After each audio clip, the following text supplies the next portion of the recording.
Nah, saudara, kita akan melihat satu sidang dalam Kisah Rasul, saudara, yaitu sidang Antiokhia yang memulai penginjilannya kepada orang-orang non-Yahudi. Sidang di Yerusalem melayani kepada orang-orang Yahudi. Dan menurut adat istiadat orang Yahudi, maka orang Yahudi ini, saudaraku, sangat dilarang bergaul dengan orang non-Yahudi, apalagi masuk ke rumahnya.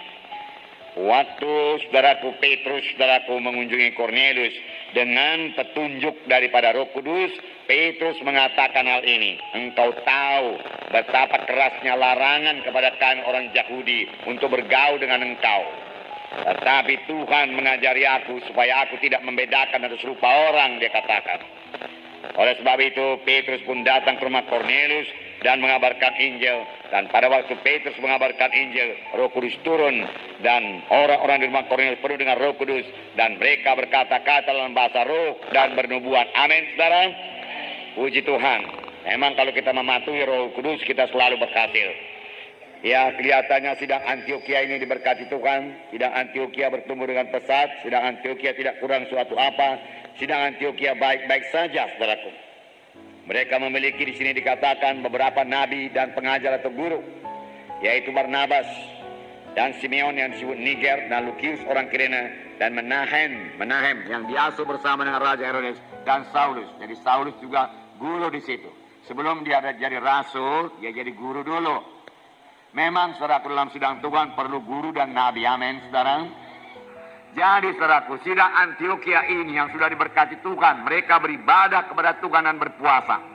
Beribadah artinya menyembah Tuhan, melayani Tuhan, saudaraku. Kalau kita mau melayani jiwa-jiwa, kita harus lebih dahulu melayani Tuhan. Amin. Beribadah di sini bukan berdoa minta ini, minta itu, minta berkat, tidak. Tapi mereka membesarkan Tuhan, memuliakan Tuhan, meninggikan Tuhan, menjunjung tinggi nama Tuhan. Saudaraku, mereka beribadah kepada Tuhan dan berpuasa. Dan apa, saudaraku? Berpuasa. Ini yang sangat kurang kita laksanakan, saudaraku. Oleh sebab itu kita juga kurang mendengarkan suara Roh Kudus. Karena kita kurang beribadah, kurang berpuasa, saudaraku. Kita berdoa juga. Tapi ya, mudah-mudahan doa kita jangan lagi doa minta-minta saja melulu, saudaraku. Kita beribadah kepada Tuhan, kita menyembah Tuhan, kita melayani Tuhan, saudaraku. Itu beribadah kepada Tuhan. Dan berpuasa. Firman Tuhan berkata, maka berkatalah Roh Kudus. Setelah mereka beribadah kepada Tuhan, setelah mereka berpuasa, Roh Kudus mulai menunjukkan jalan, mulai menuntun sidang tersebut, mulai memberikan petunjuk kepada sidang Antiokhia. Langkah-langkah apa lagi yang harus mereka ambil supaya sidang bertumbuh.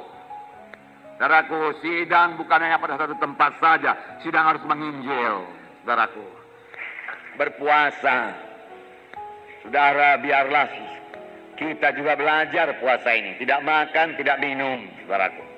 Ya, sebisa-bisanya 24 jam.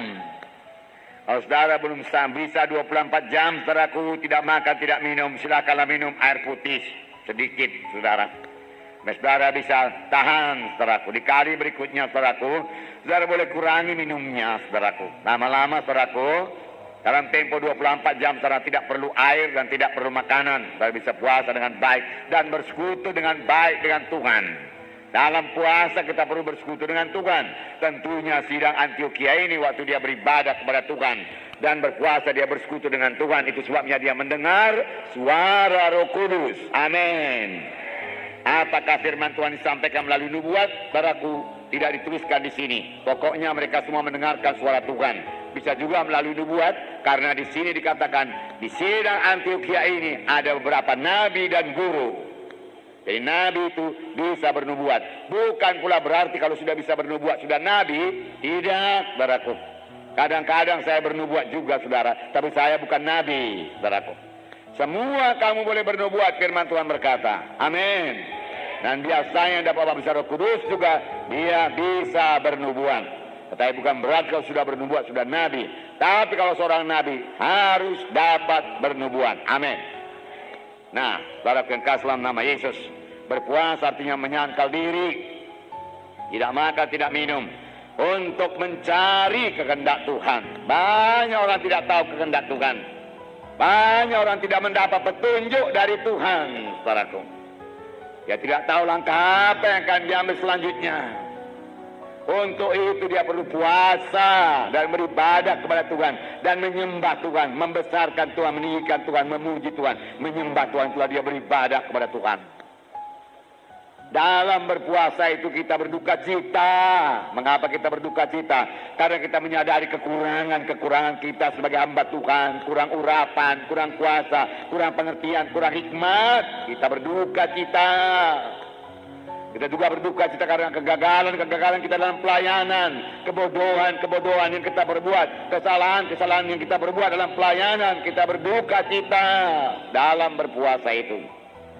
Firman Tuhan berkata, duka cita dunia ini membawa kepada maut, tapi duka cita yang daripada Tuhan membawa kepada hidup. Selesai, sesaat saja lamanya kita mengenakan, memakai duka cita, jubah duka cita. Tetapi setelah selesai puasa, saudaraku, jubah duka cita akan diganti dengan jubah sukacita, jubah pujian daripada Tuhan. Amin.